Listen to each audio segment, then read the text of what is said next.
अस्सलामुअलैकुम वरहमतुल्लाहि वबरकातुहू मियाँ। वालेकुम अस्सलाम वरहमतुल्लाहि वबरकातुहू बिटवा। ये गठरी मठरी लेकर कहाँ जा रहे हो?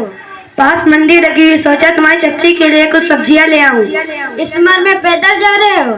कोई लड़का वड़का नहीं है क्या? दिल के हाल न पूछो बिटवा, पोती पोता बेटी बेटा सब है, लेकिन कहावत एक न काम के, यही हमारी हालत है। औलाद अल्लाह की नेमत होती है, आप इनसे इतना नाराज क्यों होते हैं? पोती पोता बेटी बेटा सब मिलाकर 25 है, लेकिन एक न काम के हैं, सारी रात खांसते रहते हैं, एक गोली तक ना देते। तुम्हारी चच्ची ना हो तो हम भूखे ही मर जाएं। तौबा तौबा, आपने किसी को भी दीनी तालीम नहीं दिलवाई? अरे बिटवा, हम सबको तो पढ़ावे हैं। एक वकील लंदन में, दूसरा बीवी बच्चों को लेके दुबई में है। हमारा उन दोनों से कोई नहीं मतलब। आपने किसी को भी दीनी तालीम नहीं दिलवाई? सोचा कि अगर किसी को दीनी तालीम दिलवा कर मौलवी या कारी बन जाए, मस्जिद या मदरसे में नौकरी करके 2-3 हजार रुपए कमा लेंगे, खुद क्या खाएंगे, हमें क्या खिलाएंगे। अस्तगफुरुल्लाह, ये तो आपकी बहुत बुरी सोच है। अगर अंग्रेजी पढ़ेंगे तो ही कमाएगा, और कारी या हाफिज बनेगा तो भूखा मर जाएगा। जरा ये देखो, कारी साहब आ रहे हैं, इनसे पूछिए जरा।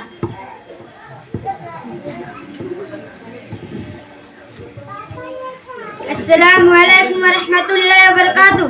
वालेकुम अस्सलाम वरहमतुल्लाहि वबरकातुहू। मौलाना साहब, आप कहाँ जा रहे हैं? मैं तो मदरसा नूर इस्लाम में पढ़ाने जा रहा हूँ। मैं भी तुम्हारा मदरसा नूर इस्लाम में हिफ्ज करते हैं। चचा मियाँ सोच रहे हैं कि कारी साहब 2-3 हजार की नौकरी करते होंगे, खुद क्या खाएंगे, दूसरों को क्या खिलाएंगे। ला हौला वला कुव्वता इल्ला बिल्लाह, ये सिर्फ आपकी सोच नहीं बल्कि लोगों की सोच है। मौलवी या मौलाना कुछ खिला पिला नहीं सकते।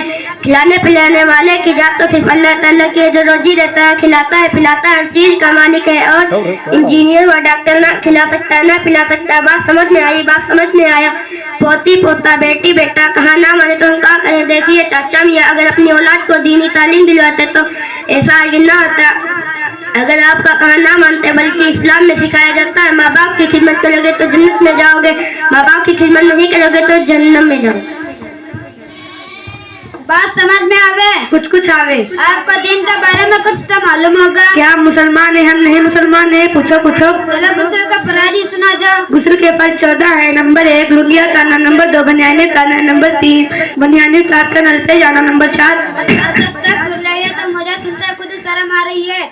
चलो वजू के फराज ही सुना दो। वजू के फर्ज 8 है। नंबर 1 मुसलमान का घर से पैदा होना, नंबर 2 दाढ़ी का होना, नंबर 3 हाफिज या कम से कम कुरान पढ़ने वाले हो, नंबर 4। बस हमारे कारी साहब के साथ 2 बच्चे आए, जरा इनसे पूछिए। अस्सलाम वालेकुम वरहमतुल्लाहि वबरकातुहू चचा मियाँ। वालेकुम अस्सलाम वरहमतुल्लाहि वबरकातुहू बिटवा, जरा आप गुस्ल के फर्ज सुना दो।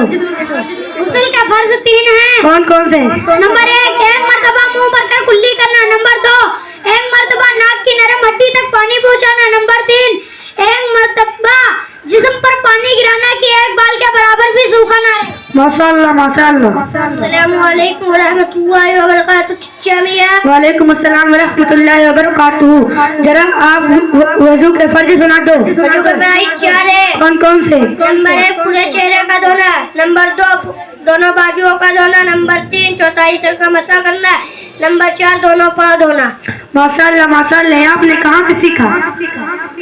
मोहल्ले में मदरसा नूर इस्लाम है, जिसमें मुफ्ती मुंतज़र साहब पढ़ाते, वहाँ हैवानियत से निकाल कर इंसानियत में डाला जाता है। आप लोग भी अपना टाइम निकालो और अपने बच्चों को मदरसा नूर इस्लाम में पढ़ाओ, ताकि इनकी दुनिया आखिरत समझ जाए।